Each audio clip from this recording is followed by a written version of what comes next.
이 세상을 살아가는 동안에 나의 힘을 의지할 수 없으니 기도하고 낙심하지 말 것은 주께서 참 소망이 되심이라. 다시 한번 이 세상을 살아가는 동안에 나의 힘을 의지할 수 없으니 기도하고 낙심하지 말 것은 주께서 참 소망이 되심이라. 하나님의 꿈이 나의 비전이 되고 예수님의 성품이 나의 인격이 되고 성령님의 권능이 나의 능력이 되길 원하고 바라고 기도합니다. 주의 길을 걸어가는 동안에 세상의 것 의지할 수 없으니 감사하고 낙심하지 말 것은 주께서 참 기쁨이 되심이라. 하나님의 꿈이 나의 비전이 되고 예수님의 성품이 나의 인격이 되고 성령님의 권능이 나의 능력이 되길 원하고 바라고 기도합니다. 하나님의 꿈이 나의 비전이 되고 예수님의 성품이 나의 인격이 되고 성령님의 권능이 나의 능력이 되길 원하고 바라고 기도합니다. 제9장. 예수께서 12제자를 불러 모으사 모든 귀신을 제어하며 병을 고치는 능력과 권위를 주시고 하나님의 나라를 전파하며 앓는 자를 고치게 하려고 내보내시며 이르시되 여행을 위하여 아무것도 가지지 말라. 지팡이나 배낭이나 양식이나 돈이나 두벌 옷을 가지지 말며 어느 집에 들어가든지 거기서 머물다가 거기서 떠나라. 누구든지 너희를 영접하지 아니하거든 그 성에서 떠날 때 너희 발에서 먼지를 떨어버려 그들에게 증거를 삼으라. 제자들이 나가 각 마을에 두루 다니며 곳곳에 복음을 전하며 병을 고치더라. 분봉왕 헤롯이 이 모든 일을 듣고 심히 당황하니 이는 어떤 사람은 요한이 죽은 자 가운데서 살아났다고도 하며 어떤 사람은 엘리야가 나타났다고도 하며 어떤 사람은 옛 선지자 한 사람이 다시 살아났다고도 함이라. 헤롯이 이르되 요한은 내가 목을 베었거늘 이제 이런 일이 들리니 이 사람이 누군가 하며 그를 보고자 하더라. 사도들이 돌아와 자기들이 행한 모든 것을 예수께 여쭈니 데리시고 따로 베세다라는 고을로 떠나가셨으나 무리가 알고 따라왔거늘 예수께서 그들을 영접하사 하나님 나라의 일을 이야기하시며 병 고칠 자들은 고치시더라. 날이 저물어 가매 12사도가 나아와 여짜오되 우리를 보내어 두루 마을과 촌으로 가서 유하며 먹을 것을 얻게 하소서. 우리가 있는 여기는 빈 들이니이다. 너희가 먹을 것을 주라. 우리에게 떡 5개와 물고기 2마리밖에 없으니 이 모든 사람을 위하여 먹을 것을 사지 아니하고서는 할 수 없사옵나이다. 이는 남자가 한 5,000명 되밀어라. 때를 지어 한 50명씩 앉히라. 제자들이 이렇게 하여 다 앉힌 후 예수께서 떡 5개와 물고기 2마리를 가지사 하늘을 우러러 축사하시고 떼어 제자들에게 주어 무리에게 나누어 주게 하시니 먹고 다 배불렀더라. 그 남은 조각을 12바구니에 거두니라. 특세를 통해 많은 은혜 받으셨죠? 새벽을 깨우며 기도의 자리에 함께 하심을 축복합니다. 전에 봤던 배너 영화에서 감동받은 장면이 생각났습니다. 주인공 유다 배너가 예수님을 만나고 칼로 복수하려는 마음을 내려놓습니다. 많은 세월 가운데 억울했던 고난으로 인해 로마 시민권을 얻은 자의 권력으로 복수하고 싶었습니다. 문능병이 걸렸던 어머니와 여동생을 만나는 장면에서 나병이 치유되는 모습을 통해서 예수님의 사랑이 간격으로 다가왔습니다. 기억으로는 고등학교 시절 배너 영화를 보고 최근 감동을 받은 관점이 다른 것에 생각을 해봤습니다. 현재 무엇을 보고 무엇을 따라가고 있는지, 또 우리가 예수님을 믿는 것이 무엇인지 자신을 돌아보게 되었습니다. 오늘 본문을 통해서 하나님 나라의 주인인가요? 라는 제목으로 말씀을 나누겠습니다. 예수님은 공생애를 시작하면서 제일 먼저 하나님 나라를 선포합니다. 예수님이 이 땅에 오신 목적입니다.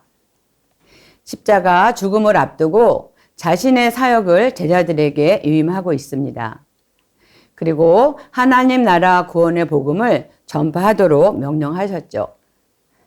그것은 온 세상을 향한 하나님의 구속사역의 성취이며 또 하나님 나라가 확장되어지는 것입니다. 우리가 오늘 첫 번째 살펴볼 말씀은 하나님 나라의 확장입니다. 우리 1절에서 2절 다 같이 읽어보겠습니다. 예수께서 12 제자를 불러 모으사 모든 귀신을 제어하며 또 병을 고치는 능력과 권위를 주시고 하나님의 나라를 전파하며 앓는 자를 고치게 하려고 내보내시며, 이렇게 12 제자를 부르신 후에 그들에게 귀신을 제어하고 또 병을 고치는 능력과 권위를 주셨습니다. 병 고치는 능력과 권위를 주신 큰 목적은 하나님 나라가 증거되어지는 것입니다. 능력과 권위는 초월적인 하나님의 능력, 또 영적인 능력을 나타냅니다. 제자들의 사명은 하나님을 나라를 전파하는 것이 주 목적이고, 병을 고치는 사역은 살아 역사하시는 그분의 능력을 나타내는 것이었습니다. 사람은 하나님을 눈으로 보고 싶어하는 인간의 무지함으로 인해서 치유 사역을 통해 하나님이 일하시는 역사의 현장을 보면서 예수님을 만나게 하십니다. 제자들에게 맡기신 것은 예수님의 사역을 계승할 사도로 서기 위한 훈련의 과정임을 우리가 알 수 있습니다. 하나님은 복음을 전하는 자들에게 필요한 것을 공급해 주시고 또 주의 능력으로 사역할 것을 말씀하셨습니다. 예수님이 제자들에게 이 복음 전파 사역을 맡기시면서 또 지팡이나 또 배낭, 양식, 돈, 2벌의 옷 이상의 옷 등을 가지지 말라고 하셨습니다. 그 이유를 생각해 보셨는지요? 제자들이 부름을 받고 사역하는데 주어진 환경과 물질을 의지하지 말고 오직 그 하나님만 바라보게 하심을 알 수 있습니다. 그 당시 전도 사역의 현장과 현재 우리가 복음 증거하는 데는 차이가 있습니다. 제자들이 복음 증거 현장에서 기도할 때마다 또 맹인이 눈을 뜨고 안진뱅이가 일어나고 또 귀신의 역사로 고통받는 자들이 고침을 받는 능력들이 나타났습니다. 그 이후에 벌어질 상황은 여러분의 상상에 맡기겠습니다. 많은 사람들이 하나님보다 병을 고치는 그 사람을 의지하려고 할 것입니다. 하나님은 그 시대마다 사람을 통해 일하시는 다양한 방법과 상황 가운데 능력을 나타내십니다. 사람은 보이지 않는 하나님의 능력보다는 이 땅에서 조금이라도 의지할 것이 있으면 눈에 보이는 것을 따라가게 됩니다. 병든 자들이 질병에서 나음을 입고 또 귀신 들려 고통 가운데 있는 자들이 고침을 받고 주님을 만나서 하나님 나라의 소망을 갖게 하는 것이 예수님이 이 땅에 오신 이유인 것입니다. 예수님이 질병을 치유하시는 목적은 오직 하나님 나라의 확장인 것입니다. 치유의 현장은 하나님의 영광을 개인이 가로막는 사역의 자리가 아님을 알고 우리가 경계해야 하는 줄 압니다. 열왕기하 5장에 나아만 장군이 나병의 고침을 받고 감사의 마음을 전하고 싶어 했습니다. 게하시 종이 그 재물의 욕심으로 인해 어떻게 되었는지 아마 우리 모두는 알고 있을 줄 압니다. 열왕기하 5장 27절에서 게하시가 그 앞에서 물러나오매 나병이 발하여 눈같이 되었더라. 엘리사의 사한 게하시는 하나님의 부르심에 사역을 했던 사람입니다. 게하시 삶의 욕심으로 인해 그 나병으로 인생을 마감했습니다. 예수님은 12제자에게 특별히 부탁했던 것은 제자들의 마음을 병들게 하는 탐욕을 미리 막아주신 것이 일용할 양식으로 만족하게 하시는 하나님의 뜻인 것입니다. 우리가 세상적인 관점으로 바라보면 제자들은 가진 것이 없는 가난한 삶이었지만 주님으로 인해 모든 것을 가진 자입니다. 누가복음 22장 35절에서 이렇게 말씀합니다. 그들에게 이르시되 내가 너희를 전대와 배낭과 신발도 없이 보내었을 때에 부족한 것이 있더냐? 이르되 없었나이다. 실제로 제자들은 가진 것이 없이 순회 전도자의 삶이지만 부족함이 없이 지냈다고 고백하고 있습니다. 우리가 잘 알고 있는 한국 대학생 성교회 CCC에 거지 순례 전도가 있습니다. 그룹별로 한 팀이 되어서 음식과 숙소를 전도 현장에서 해결하고 또 주님의 공급하심을 믿고 전도하는 것이었습니다. 제자들 역시 복음 전파 사역을 하는데 주님이 먹이시고 입히셨습니다. 12제자의 특별한 부르심은 오직 하나님 나라가 확장되어지는데 전념해야 될 사명이 있는 것입니다. 하나님은 제자로 부르심에 병을 고치는 건세보다 더 중요한 것은 본질을 놓치지 않아야 합니다. 6절에서 제자들이 나가 각 마을에 두루 다니며 복음을 전하여 병을 고치더라. 복음이 증거되어진 것입니다.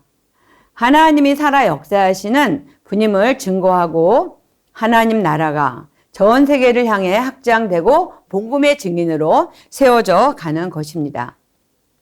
우리 교회가 연초부터 인도, 일본, 태국, 네팔로 선교를 다녀왔습니다. 주께서 복음을 증거하는 사역 가운데 쓰임받는 개인과 교회 사명을 감당케 하심을 보면서 감사하게 됩니다.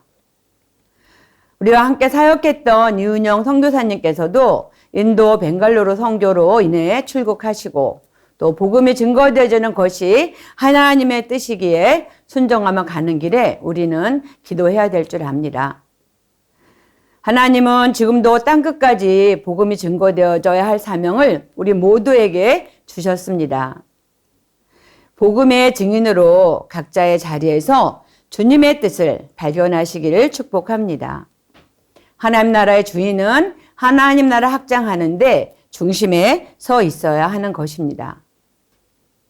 두 번째로 살펴볼 말씀은 복음에 대한 이방인의 반응입니다. 9절에서 헤롯이 이르되 요한은 내가 목을 베었거늘 이제 이런 일들이 들리니 이 사람이 누군가 하며 그를 보고자 하더라. 분봉왕 헤롯은 왕이 아닌 헤롯 안디바라는 영주로 왕이 되려는 야심 때문에 결국은 로마의 갈리굴라 황제에 의해서 제거된 사람입니다. 이 헤롯이 세례 요한의 목을 잘라 죽인 사람입니다. 제자들이 복음을 증거할 때 하나님의 능력으로 질병과 악한 권세에 눌려 고통당하는 백성들에게 추후 역사가 나타나자 온 동네에 소문이 퍼졌습니다. 헤롯이 이 소식을 듣고 당황했다는 표현은 마음이 몹시 불안한 상태임을 우리가 엿볼 수 있습니다. 헤롯이 왜 이 사람이 누구인지 보고 싶어 했을까요? 헤롯이 예수의 소문을 듣고 단순히 죄 없는 선지자 세례 요한을 죽인 것에 대한 죄책감이 아니라 예수를 잡아 죽이려는 악한 계획임을 알 수 있습니다. 누가복음 23장 11절 12절에 보면은 헤롯이 그 군인들과 함께 예수를 업진 여기며 희롱하고 빛난 옷을 입혀 빌라도에게 도로 보내니 헤롯과 빌라도가 전에는 원수였으나 당일에는 서로 친구가 되니라. 헤롯의 반응을 보면서 들을 귀가 있는 자가 복이 있다는 말씀이 은혜임을 알게 됩니다. 헤롯은 자신의 악함을 돌아보는 것이 아니라 끝까지 악한 자의 길로 가는 모습 속에서 하나님 나라 복음을 증거하는 자로 부름 받음이 축복임을 우리 모두가 기억하면 좋겠습니다. 우리가 교회 공동체 안에서 말씀을 듣지만 각 사람의 반응은 놀랍게 다르다는 사실입니다. 헤롯은 복음이 증거되는 소식을 듣고 원수지간으로 지냈던 빌라도와 타협하고 악한 길로 갑니다. 우리가 신앙생활 하면서 복된 은혜를 누리고 있다면 남을 비판하고 정죄하는 소리에서 떠나십시오. 지금 우리에게 어떤 소리가 들려지시나요? 주의 음성이 들려지기를 축복합니다. 세 번째로 살펴볼 말씀은 오병이어의 기적은 하나님 나라를 보여주는 것입니다. 16, 17절에서 이렇게 말씀합니다. 예수께서 떡 5개와 물고기 2마리를 가지사 하늘을 우러러 축사하시고 떼어 제자들에게 주어 무리에게 나누어 주게 하시니 먹고 다 배불렀더라. 그 남은 조각을 12바구니에 거두니라. 오병이어의 역사는 요한복음 6장 9절에서 아이가 도시락으로 가지고 온 보리떡과 작은 생선 2마리가 드려진 것으로 하나님의 은총을 누린 것입니다.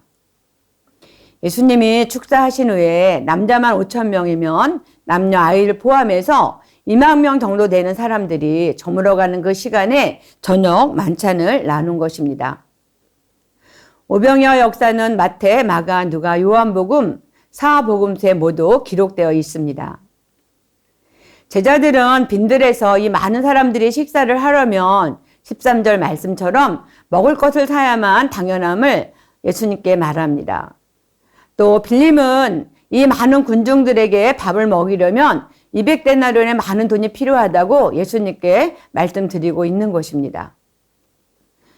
12제자들은 그동안 사역하면서 병든 자들과 귀신 들린 자들을 고치면서 초자연적인 하나님의 역사를 나타냈습니다.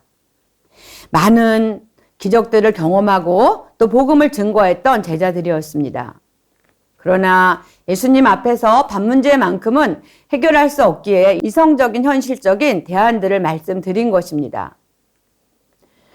밥 문제는 우리가 살아가는데 가장 기본적인 욕구이며 해결해야 되는 시급한 일들일 수 있습니다.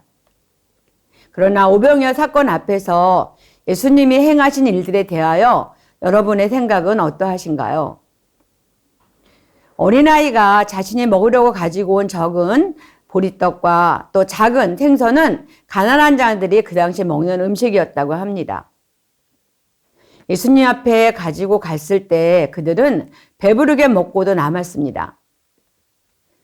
예수님은 우리에게 오병의 역사를 통해서 우리 인생의 문제 앞에서 예수님 앞에 가지고 나가야 함을 보게 하셨습니다.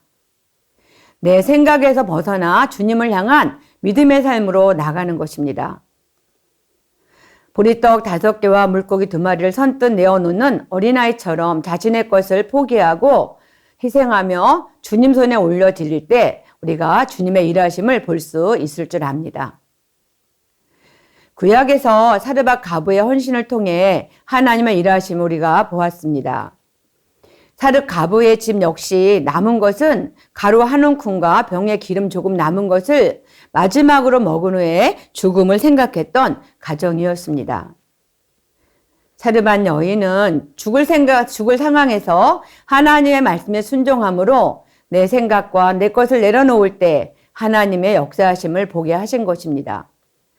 열왕기하 17장 16절에서 이렇게 말씀하십니다.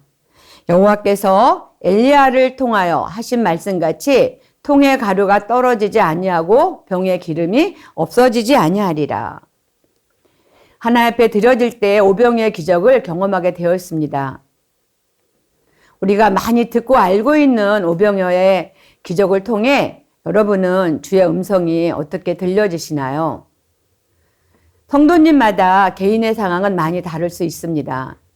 중요한 사실은 살아 역사하시는 하나님의 그 기적의 삶이 내 삶 가운데 어떻게 역사하는지 돌아보면 좋겠습니다. 우리가 믿음 생활하면서 적당하게 안일하게 하나님 말씀에 대한 기대가 없습니다. 또 주어진 생활에 만족하며 하나님이 없이 살아갈 때가 많습니다. 이것이 우리의 믿음의 현 주소입니다. 오늘 우리가 다시 한번 주님 앞에 우리의 믿음을 돌아보면 좋겠습니다. 주님이 이 시간 오병이어의 기적을 통해 우리에게 주시고자 하는 메시지는 하나님의 살아계심을 믿고 증인의 자리로 나아가는 것입니다. 17절에 먹고 다 배불렀더라. 그 남은 조각을 12바구니에 거두니라.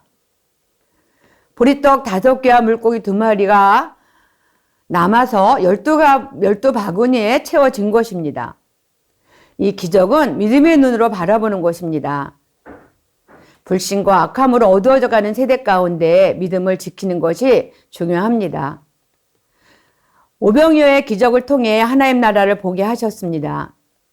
2만 명 이상 되는 많은 사람들이 모여서 저녁 식사를 배부르게 먹으며 그 넓은 들에 감격하는 소리가 들리시나요? 지금도 하나님은 역사하십니다. 여러분의 문제를 또 우리의 기도 제목을 올려드리며 주님의 이름을 불러보십시오.